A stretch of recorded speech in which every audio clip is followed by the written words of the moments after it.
Imagine answering a question that feels harmless. Are you married? Only to discover that your answer can change everything you thought you knew. On a warm spring night in suburban Maryland, Francesca Harrington stepped into a celebration she believed would be unforgettable for all the right reasons. Laughter filled the room, music pulsed through the speakers, and she wore the glow of a new engagement on her face. But sometimes, a single moment can ripple outward, carrying consequences no one could foresee. A simple game. That was all it took.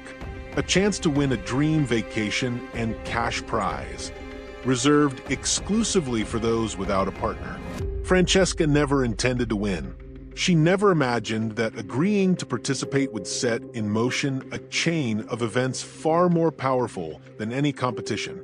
Not long after the winning buzzer sounded, a clip of that night began circulating online. In it, Francesca laughs, speaks words that haunt her still, and leaves us viewers wondering, what did she say wrong? What did she mean? And how could a celebratory evening become the spark for tragedy? Within days, Francesca's world shifted. The person she trusted most heard her voice, saw that fleeting moment, and everything changed. Doors slammed, calls went unanswered. An engagement that once symbolized hope became the doorway to dread. Then came the trip, a journey to a city of lights and luxury, one intended to cement a promise. But beneath the surface, tension builds its way through every smile. And when she returned, Francesca found herself facing questions she never could have prepared for. What happens when loyalty is tested by a single misstep? When a vow dissolves in an instant and the stakes become life and death? As we begin today's documentary, we will peel back each layer of this mystery. From the night Francesca joined that fateful game to the aftermath that left everyone who heard it in her community stunned and wondering what really happened. You'll hear the voices of those who were there, examine the clues they uncovered, and witness how trust and deception collided with deadly force.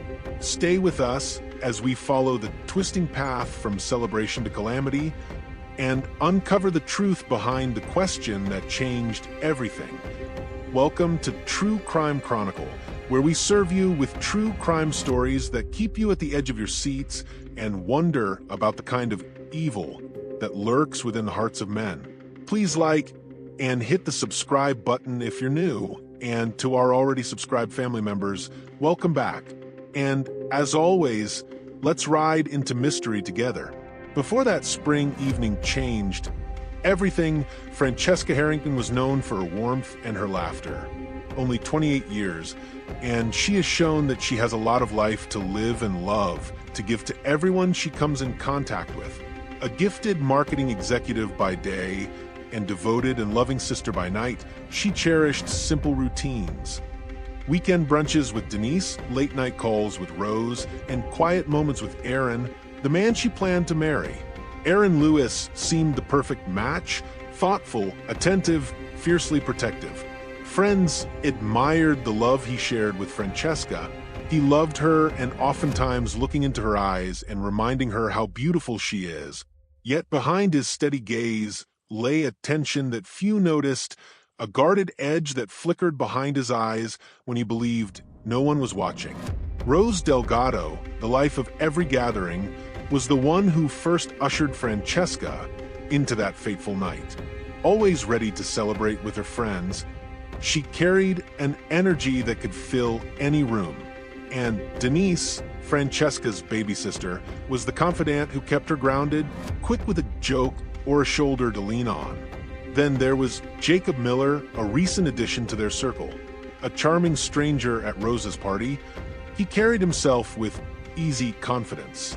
He had never met Francesca before that evening, yet something about her drew him in. Her genuine smile, the way she listened. Neither of them suspected the role they would play in the story, but that night would bind their fates together. Each of these lives moved along separate paths, until one invitation brought them all together. Just 2 days after Aaron slipped the ring onto Francesca's finger, Rose invited Francesca to a party organized by her social club. A party that promises to be filled with fun and merriment, and everyone had looked forward to the party as it was done once a year. So, indeed, it was a big party for Rose, and she thought to carry her newly engaged friend along. Aaron would not be available for the party because he had important business to attend to, but he gave the green light to his fiancée. He said, "Go and have fun for the both of us, baby." Now, at the party, there was music, laughter, and merriment as promised it would, and both Rose and Francesca were having the best time of their lives. At the heart of the living room, a microphone waited. The MC, in a playful tone, announced a contest open only to those who claimed the title of unmarried. A ripple of surprise washed over the guests, casual intrigue at first, then curiosity. Francesca thought, why not join in the fun?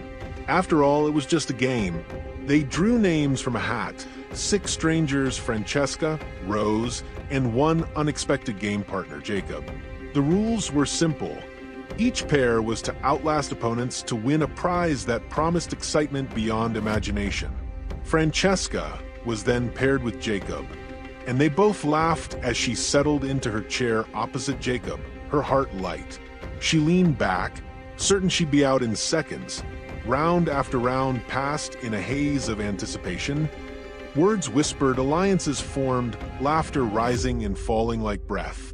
Francesca found herself locked in an unspoken rhythm with Jacob, sharing sidelong smiles and quiet jokes as the room's energy built around them. When the final horn sounded, a stunned hush fell. Francesca and Jacob had won the game. A $1,000 reward and a trip to Dubai lay before them. Prizes she never expected to claim. As applause filled the room, she caught her breath, glanced at Jacob, and realized she would face a choice no one foresaw. What happens next would test loyalties and shatter certainties.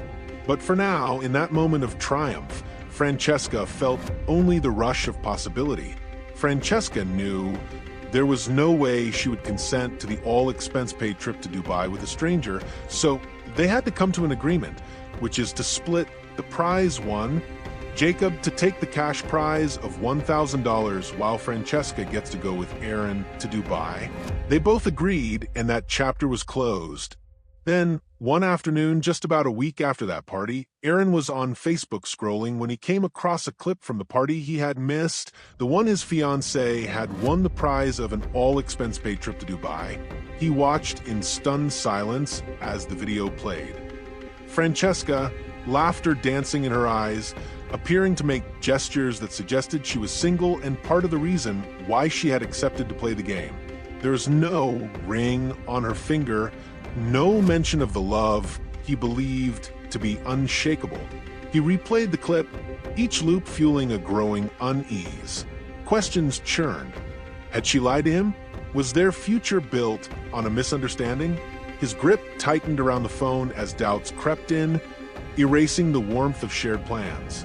In that moment, the world he knew began to fracture.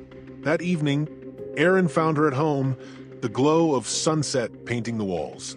His voice, usually steady, trembled with accusation. "Why did you say you were single?" Francesca froze, heart pounding as she realized the video's reach. She tried to frame it as a harmless choice, a rule of the game, nothing more. But each explanation collided with his disbelief. Their voices rose, echoing through the apartment's empty rooms. She reached to calm him, but he stepped back, eyes flashing with hurt. The argument built to its climax in a silence, so heavy it felt tangible. Then, without a word, he turned and walked away, leaving Francesca to the weight of unanswered questions. With the trip to Dubai looming, Francesca faced a crossroads. Aaron's door remained shut, his calls unanswered. Desperate to salvage something bright from the chaos, she reached out to Jacob. He agreed to accompany her, 2 friends bound by the echoes of that fateful night. Under the desert sky, they wandered through golden dunes and glittering malls. Francesca laughed freely again, her joy ringed by the vast horizon. For a brief time, the world felt simple, unburdened by anger or betrayal. But even among the sands, the past refused to stay buried. Messages from Aaron went unanswered. A nagging thought followed her on every excursion. Promises can be broken in an instant.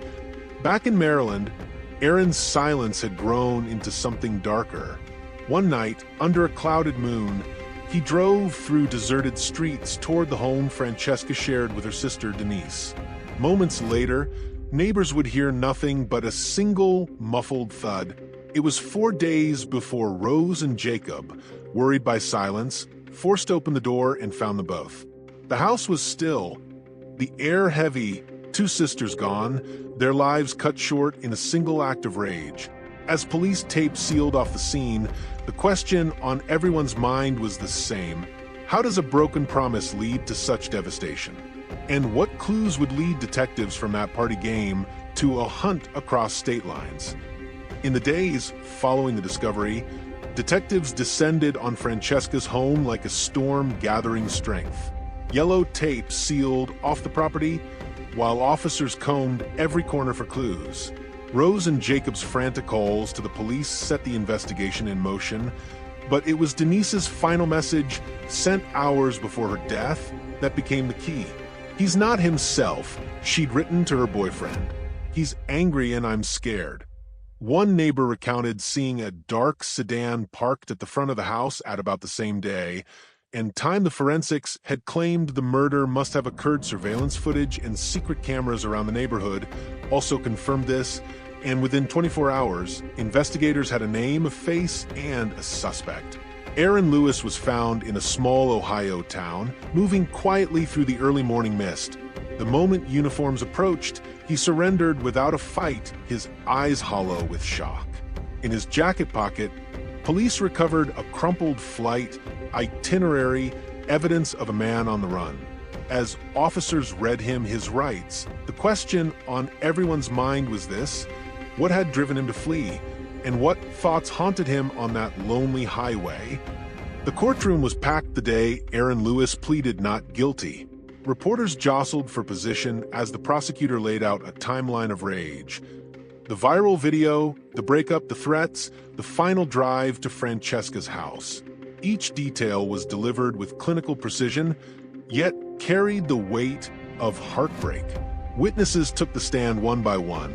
Rose described Francesca's excitement at winning the game and the panic in her voice when Aaron confronted her. Jacob recounted the trip to Dubai, testifying that Francesca had feared Aaron's anger but never imagined it would turn lethal. The defense painted a different picture. They spoke of Aaron's clean record, his love for Francesca, and the argument as a momentary lapse in judgment. This was not a plan, his attorney insisted. It was a tragedy born of emotion. Behind the bench, the judge watched with steely calm. Jurors scribbled notes as the tension rose, each side probing for the spark that had ignited violence. At closing, the prosecutor leaned in, voice low but unwavering. This was not passion's fire, it was a choice. And with that, the case was left in the hands of 12 strangers charged with deciding between the heat of the moment and the weight of loss. The jury filed back hours later, faces solemn. Guilty of second-degree murder, the foreperson announced, and a hush fell over the gallery. Aaron's head dropped as the words echoed off the wood panel walls. In sentencing, the judge spoke directly to the gravity of Aaron's actions. A life taken is a wound that never heals. Under Maryland law, the penalty for this crime is 25 years in prison. Francesca and Denise's family sat together, grief etched into every feature. They had waited months for closure, and now, as Aaron was led away, a measure of justice had been served. Yet the emptiness remained, a reminder that no verdict could ever return 2 sisters to a home now forever silent. As the gavel fell for the final time, one truth stood clear. In the quiet aftermath of violence, justice may close a case, but the echoes of what was lost continue to haunt those left behind. In the weeks after the verdict, the quiet streets of Francesca's neighborhood felt different, haunted by questions that had no easy answers. Friends gathered to light candles at a makeshift memorial in her front yard. Neighbors who'd once greeted her with warm smiles now paused in hushed reflection, uncertain what to say. Inside the Harrington home, grief settled like a shadow. Francesca and Denise's parents clung to each other, their sorrow tempered only by the support pouring in. Floral arrangements from former colleagues, heartfelt letters from classmates, and messages of solidarity shared across social media. Every note, every gesture served as a reminder of how many lives Francesca had touched and how deeply her loss reverberated. But even with Aaron behind bars, unanswered questions lingered. How could a single evening's misunderstanding unleash such fury? Was there more beneath the surface of their relationship that no one saw? Some whispered about warning signs, arguments dismissed as normal couple fights. Others wondered if Francesca's decision to travel without Aaron had been the final spark. Has the pressure of public scrutiny amplified a private dispute? Psychologists later observed that crimes of passion often follow a pattern, an intense emotional trigger followed by an impulsive act. Yet none could explain why that trigger turned fatal in this case. Today, Aaron serves his 25-year sentence in Maryland Correctional Institution, his life now confined behind concrete walls. Rose and Jacob have remained close, channeling their grief into advocacy, working with local domestic violence shelters to raise awareness about how quickly love can turn to fear. This case became more than a story of crime. It became a rallying cry, a reminder that a single choice, an answer to a harmless question, can echo far beyond its moment and forever alter the lives it touches. Francesca Harrington's story reminds us that even the smallest choices, answering a question, joining a game, can alter the course of our lives forever. It is a cautionary tale about love's fragility and the power of communication, urging us to speak openly before misunderstandings fester. If you've ever hesitated to reach out when something felt wrong, let Francesca's legacy guide you. Share this video to raise awareness of the warning signs in relationships. Please leave a comment with your thoughts. We would like to know what you think about the story. Should Francesca have played the game in the first place? Was the sentence on Aaron a harsh one? We really would like to know your thoughts in the comment section below.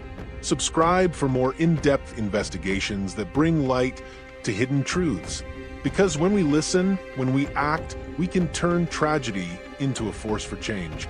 Thank you for watching. Stay safe, stay vigilant, and never underestimate the impact of a single word.